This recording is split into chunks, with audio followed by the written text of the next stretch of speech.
신혼 초에 있었던 그 일은 시간이 꽤 흐른 지금에서야 담담하게 말할 수 있게 된 이야기입니다.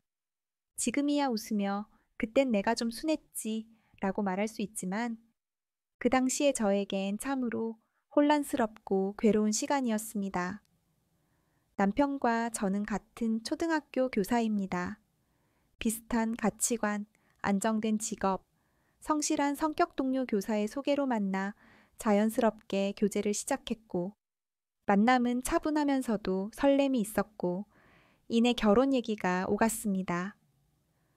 남편은 서울에서 부모님과 함께 살고 있었고 저는 지방 출신이라 결혼 후 주거 문제에 대해 이야기를 나눴죠. 저는 당시 전세로 살고 있던 집을 정리하고 모은 돈으로 둘이서 작은 아파트 하나쯤은 마련해보자고 생각하고 있었습니다. 온전히 현금을 주고 살 수는 없어도 어느 정도 자금을 갖고 있었기에 두렵진 않았습니다. 그런데 시어머니가 제안을 하셨습니다. 집이 넓은데 뭐하러 돈 들여 나가서 살아. 생활비만 조금 주면 밥, 빨래, 집안일은 내가 다 할게. 너희는 직장일에만 집중하고 집 걱정은 하지 마. 처음엔 솔깃했습니다. 남편도 엄마가 진짜 그쪽으로는 깔끔하고 잘하셔. 너 불편하지 않게 해주실 거야. 라며 강하게 밀어붙였고 결국 저는 그럼 아이 낳기 전까지만 일하는 조건을 붙여 동거를 수락했습니다. 물론 그 결정 뒤엔 정말 나를 위해 해주시는 말일까? 라는 불안함이 있었지만 그 감정을 애써 무시한 채 현실적 계산에 기대어 선택을 했습니다. 생활비 80만 원. 처음엔 나쁘지 않았습니다. 식사는 따뜻했고 퇴근 후 집에 돌아오면 청소도 정돈돼 있었습니다. 저는 최소한의 예의는 지키고자 제 속옷과 양말은 스스로 빨았고 식사 후 설거지나 과일 깎기 정도는 자연스럽게 맡았습니다. 하지만 결혼 3달쯤 되었을 무렵 시어머니의 태도는 눈에 띄게 변하기 시작했습니다. 처음엔 혼잣말처럼 들리던 말들. 나는 맨날 일만 하네. 며느리가 생겨도 뭐가 달라지나. 그 말들이 하루에도 몇 번씩 식탁 옆에서 부엌 입구에서 계단을 오르내리며 반복됐습니다. 그때마다 저는 죄송해요, 어머님 하고 머리를 숙였지만 돌아오는 말은 꼭 같았습니다. 아냐, 내가 널 들으라고 한 말은 아닌데. 점점 저는 혼란에 빠졌습니다. 들으라는 말이 아닌데 왜 제게 들릴 만큼 크게 하시는 걸까? 그 말의 의도는 무엇일까? 내가 뭔가 잘못한 걸까? 그러다 어느 토요일 아침 평소보다 늦게 일어나자마자 들은 말은 거실 걸레질은 아직 안 했네? 였습니다. 그날은 시어머니가 직접 저를 향해 지시를 내린 첫날이었습니다. 저는 당황한 채 거실로 나가 밀대를 들었습니다. 한 손에 물걸레를 들고 아직 마르지 않은 머리카락을 뒤로 넘기며 바닥을 닦던 그 순간 남편은 거실 소파에서 이불을 덮고 쿨쿨 자고 있었습니다. 시어머니는 그런 아들을 보며 피곤한 애 깨우지 말고 네가 좀 해줘 라며 제 쪽을 힐끗 보셨습니다. 순간 머릿속이 하얘졌습니다. 저도 같은 교사입니다. 같은 시간에 출근하고 같은 양의 업무를 소화합니다. 그런데 왜 저는 피곤하면 안 되는 사람처럼 여겨지는 걸까요? 이후 주말은 전쟁터가 되었습니다. 청소, 세탁, 장보기, 반찬 정리까지 전부 제 몫이 되었고 남편은 엄마가 알아서 하시겠지 라며 여전히 침대에 누워 스마트폰을 만지작거리기 바빴습니다. 하루는 도저히 못 참겠다는 생각에 남편을 흔들어 깨우며 말했습니다. 당신도 좀 일어나. 나 혼자 이게 뭐야. 그러자 시어머니가 부엌에서 나와 한마디 하셨습니다. 애가 피곤해서 자는 걸 왜 깨워. 주말엔 좀 쉬게 해줘야지. 그 말을 듣는 순간 제 안에서 무언가 딱 하고 부러지는 소리가 들린 것 같았습니다. 아, 이건 동거가 아니구나.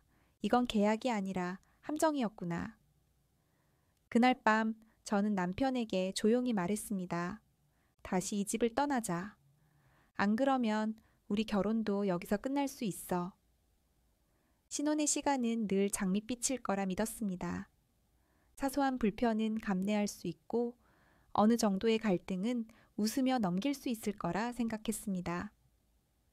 하지만 그건 어디까지나 서로가 최소한의 선을 지켜줄 거라는 전제가 있을 때 가능한 일이었습니다. 처음엔 조심스러웠습니다. 시어머니와 함께 사는 게 쉽지 않다는 건 알고 있었고, 그래서 일부러 더 정중하게, 더 조용하게 행동했습니다. 설거지를 하며 과일을 깎고 세탁기에는 제 속옷 정도는 미리 돌려두었습니다. 내가 할 수 있는 건 하자. 누군가에게 폐는 끼치지 말자. 그런 생각으로 나름대로 눈치껏 해왔습니다. 하지만 시간이 지날수록 시어머니는 달라졌습니다. 거실에서 혼잣말처럼 흘러나오던 불만이 점점 제 이름을 콕 집는 형태로 바뀌었습니다. 평생 일만 하다 이제 좀 쉬려는데 며느리 생겨도 그게 뭐가 다르냐. 며느리 빨래까지 내가 하고 앉았네. 참말로 팔자가 사나워. 저는 그 말을 들을 때마다 정중하게 고개를 숙였습니다. 죄송합니다, 어머님. 하지만 돌아오는 건 늘 똑같은 말이었습니다. 아니, 들으라고 한 소린 아니고. 그 말의 끝에는 언제나 근데 들었지? 라는 암묵적인 압박이 있었습니다. 시간이 지날수록 저는 죄송하다는 말이 입에 붙는 자신이 불쾌해졌습니다. 내가 뭘 그렇게 잘못했나? 내가 왜 자꾸 죄인처럼 살아야 하지? 그러던 어느 주말. 저는 진짜로 지쳤습니다. 피로가 누적됐고 출근해서도 멍하니 수업 시간을 버텨내야 했습니다. 몸은 무거웠고 마음은 더욱 무거웠습니다. 그래서 퇴근 전 시어머니께 정중히 말씀드렸습니다. 어머님, 오늘 제가 몸이 좀 안 좋아서요. 밥은 괜찮습니다. 안 차리셔도 됩니다. 그 말이 무례했을까요? 아니잖아요. 괜히 음식을 차려놓으셨는데 제가 손도 안 대면 더 기분이 상하실까봐 미리 말씀드린 거였습니다. 그런데 집에 도착하자마자 시어머니는 제게 폭풍처럼 쏟아부으셨습니다. 내가 네 식모냐? 밥 차리라면 차리고 안 차리라면 안 차리고 이게 도대체 무슨 집구석이냐? 목소리는 떨렸고 눈에는 화기가 번졌습니다. 저는 어안이 벙벙했습니다. 예고 없이 퍼부어진 그 분노에 저는 숨을 삼켰습니다. 이건 분노가 아니라 공격이었습니다. 그 순간 저는 처음으로 조용히 하지만 단단한 목소리로 말했습니다. 어머님, 저희 따로 살아도 되는데요. 처음에 어머님께서 돈만 드리면 모든 집안일 걱정 안 하게 해주신다 하셨잖아요. 제가 따로 살자고 할 때도 말리시면서 그 말 믿으라고 하셨잖아요. 잠시 정적이 흘렀습니다. 그 짧은 정적을 깨며 시어머니는 말했습니다. 그러니까 너는 예의가 없는 거야.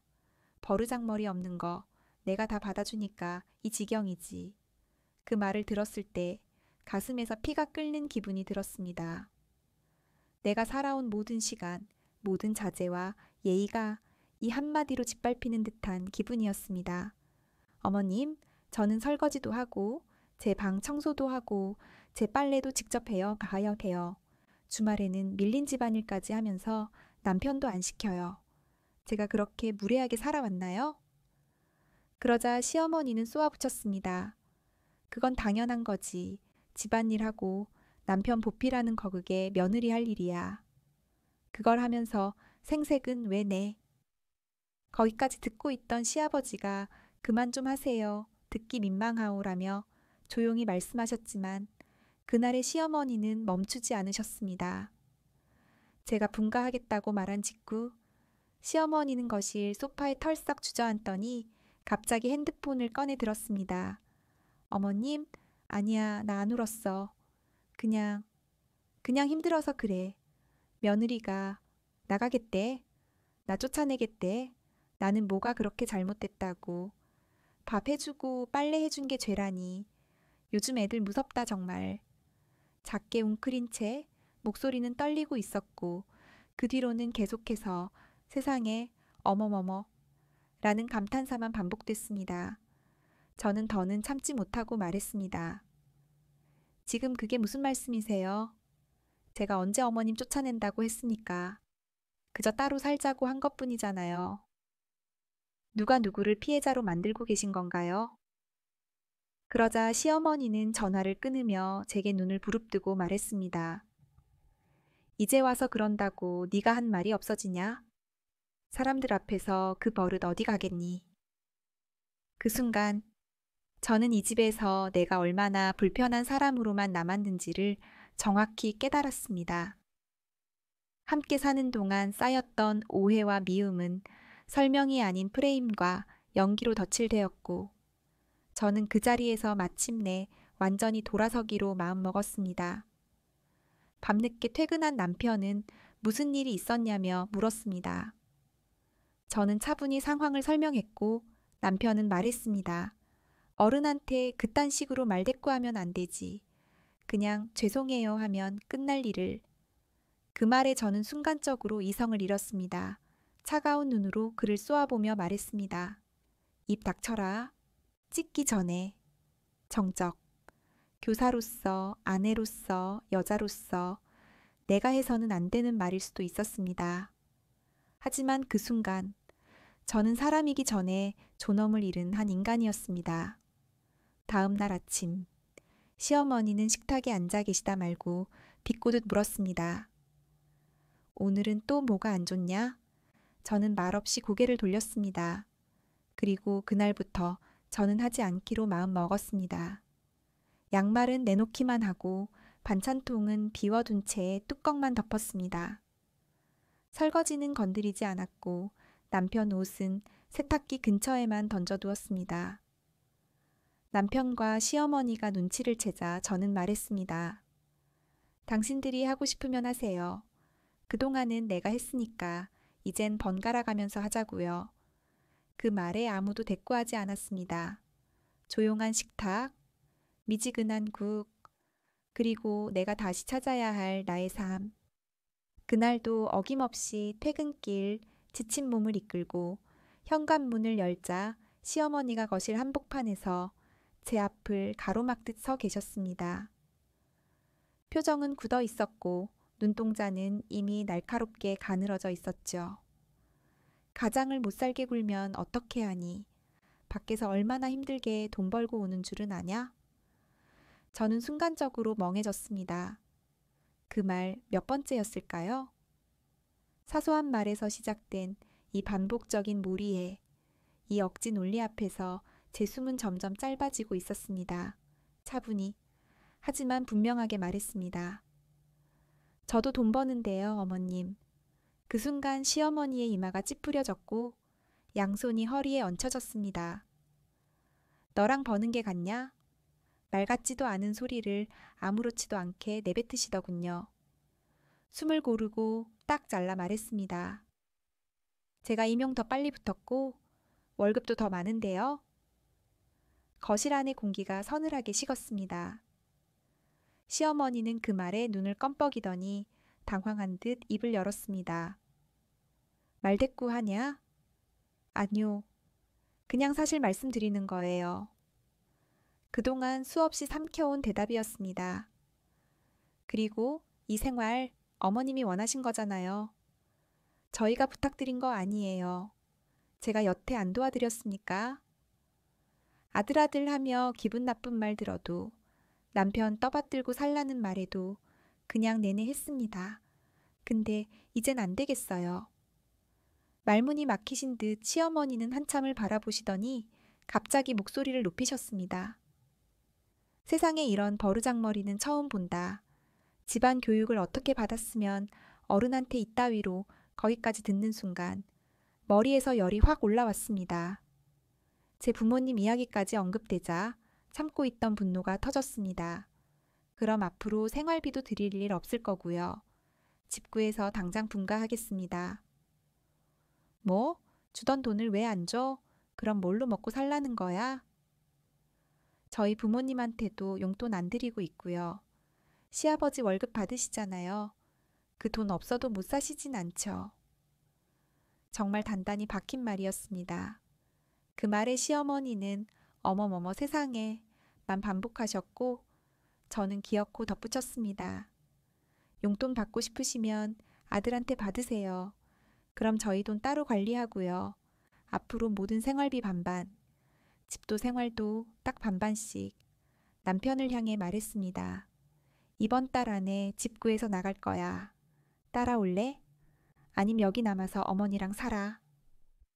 남편은 의자에 등을 젖힌 채 그만해라 라는 말만 반복했습니다. 무게를 잡는 척이었지만 실은 아무런 의사결정도 못하는 모습이었습니다. 기가 막혔습니다. 그럼 그렇게 해. 여기 남아서 계속 살아. 엄마랑 평생 살아. 그 말과 함께 저는 방으로 들어갔습니다. 눈앞이 핑 돌았고 심장이 콩콩 뛰었습니다. 이걸로 끝날 수도 있다는 불안감과 동시에 이제는 내가 나를 지켜야 한다는 결의가 함께 솟아올랐습니다. 짐을 챙겼습니다. 여행 가방 하나, 노트북, 서류 파일, 세면 도구. 친정은 멀었기에 갈 수도 없었지만 당장 나가야만 한다는 생각에 손이 바쁘게 움직였습니다. 남편이 들어왔습니다. 그냥 얼른 죄송하다고 해. 상황 이렇게까지 만들 일 아니잖아. 저는 고개도 들지 않고 말했습니다. 뭐가 죄송한 건데? 네가 말해봐. 안 따라올 거면 우리 그만하자. 부부가 따로 살 수는 없잖아. 난 여기서 못 살아. 너도 나 따라오기 싫고. 그럼 끝내야지 뭐. 그제야 그는 심각해진 듯 어버버 말문이 막혔고 결국 또 그 미안 권법을 시전했습니다. 일단 화 좀 가라앉히고 얘기하자. 지금은 감정적이니까. 그 말이 너무 익숙했습니다. 넌 정말 안 된다. 속으로 그렇게 되뇌이며 짐을 들고 나왔습니다. 그때 평소 말수 적던 시아버지가 거실에서 나지막이 말하셨습니다. 그만 좀 해. 며느리 말 틀린 거 하나도 없어. 해준다 했으면 해야지. 생활비 받으면서 집안일 다 시키는 건 그건 진짜 아닌 거야. 거실 안이 뒤죽은 듯 조용해졌습니다. 시아버지는 담배 한 갭이 꺼내 들고 뒷베란다로 나가셨고 시어머니는 입을 다문 채 창밖을 바라보았고 남편은 아무 말도 못한 채 고개만 떨구고 있었습니다. 저는 말했습니다. 아버님, 죄송해요. 하지만 이건 저도 더는 못하겠어요. 그리고 문을 닫았습니다. 그날 밤 저는 근처 호텔에 묵었습니다. 하얀 침대 위에 누워 처음으로 아무에게도 설명하지 않아도 되는 자유를 느꼈습니다. 방 안은 조용했고 머릿속은 텅 비었습니다. 이게 혼자라는 느낌일까? 이게 숨이 쉬어지는 느낌일까? 그날 밤 남편과 시어머니는 시아버지에게 된통혼이 났다고 들었습니다. 남편에겐 아직도 마누라한테 그렇게 인정 못 받고 사는 건 너 때문이라며 제발 좀 남자답게 책임감 있게 살라고. 시어머니에겐 조용히 단호하게 말씀하셨다고 합니다. 보자 하니까 너무하네. 당신도 우리 어머니한테 시집살이 당하면서 그렇게 살지 말자 했잖아. 근데 지금 당신 똑같이 하고 있잖아. 다음 날 출근 준비를 하며 호텔에서 조용히 커피를 마시고 있었습니다. 햇빛이 하얗게 커튼 사이로 스며들던 그 시간. 남편에게서 메시지가 왔습니다. 아버지가 너한테 전하고 싶은 말이 있으시대. 잠시 망설였습니다. 마음이 이미 가벼워진 건 사실이었지만 괜한 자존심이 또 얼굴을 들었죠. 하지만 곧 시아버지에게까지 감정의 파편을 흩뿌리고 싶진 않았던 제 속마음이 이겼습니다. 그날 퇴근 후 저는 평소보다 조금 더 천천히 지하철 계단을 걸어 올라갔습니다. 차가운 바람이 불었고 마음은 묘하게 가라앉았습니다. 그 집 앞에 다시 서니 잠깐 멍하니 초인종 앞에 서서 손을 들어 올렸다가 내리고를 반복했죠. 띵동. 문이 열리자 시아버지의 얼굴이 먼저 보였습니다. 표정은 늘 그렇듯 단정했고 눈빛은 어제보다 조금 더 따뜻했습니다. 들어와, 앉아봐. 말씀은 짧았지만 그 속엔 많은 걸 담고 계셨습니다. 거실에 앉아 조용히 물 한 잔을 건네시더니 갑자기 입을 여셨습니다. 분가해라. 이대로 계속 같이 있으면 서로 더 아플 거야. 그냥 이번 기회에 응어리 없게 정리하고 나가서 살아. 사람 사는 게 그렇게 어렵지 않아. 각자 공간이 있어야 서로를 생각하지. 그 순간 저는 시야가 흐릿해졌습니다. 울컥하는 걸 애써 참으며 고개를 끄덕였고 조용히 입을 열었습니다. 제가 너무 무례했어요. 죄송합니다, 아버님. 시아버지는 고개를 젓고 그냥 천천히 말하셨습니다. 네가 그렇게까지 말할 줄은 몰랐다. 그런데 너 말 틀린 거 하나 없더라. 그 말씀을 듣는 순간 저는 처음으로 그 집안의 구성원으로서 인정을 받은 느낌이 들었습니다. 그 한마디가 지난 수개월간의 억눌림과 불편함을 조금은 덜어주었습니다. 그렇게 상황은 정리됐고 우리는 결국 그 집을 나와 따로 살게 되었습니다. 짐을 정리하고 새로운 전셋집으로 이사하던 날, 창밖에는 벚꽃이 흩날리고 있었고 새 커튼을 단 창문을 바라보며 저는 조용히 웃었습니다. 이제야 숨 좀 쉬겠다. 남편도 많은 걸 느꼈던 것 같습니다. 네가 이렇게 센 줄은 몰랐다고 솔직하게 말하더군요. 그래서 저는 단호히 말했습니다. 나는 평등한 삶을 가장 중요하게 생각해. 만약에 시댁에서처럼 다시 행동할 생각이었으면 진즉에 접으라고. 그 말 이후 남편은 행동을 바꾸었습니다. 집안일을 정확히 반은 아니더라도 적어도 내일이라는 인식 없이 같이 하는 일로 여기기 시작했습니다. 저녁엔 남편이 먼저 식탁을 차리고 제가 설거지를 하자면 오늘은 내가 할게 라고 자연스럽게 말해주는 날도 많아졌죠. 물론 아직도 제가 더 많이 합니다. 습관이란 게 하루아침에 바뀌진 않으니까요. 하지만 저는 지금 만족합니다. 말없이 참고 넘기는 대신 함께 살아간다는 걸 서로 배워가고 있다는 그 사실만으로도요. 그리고 저는 꼭 전하고 싶은 말이 있습니다. 참고 살지 마세요. 가만히 있으면 정말로 가만히가 됩니다. 말을 해야 들립니다. 표현을 해야 바뀝니다. 내가 원하는 것을 말하지 않으면 아무도 그걸 대신 말해주지 않습니다. 제가 겪은 일들이 누군가의 미래를 조금 더 단단하게 만들어줄 수 있기를 바랍니다. 읽어주셔서 감사합니다. 그리고 당신도 절대 참고만 살지 않길 바랍니다.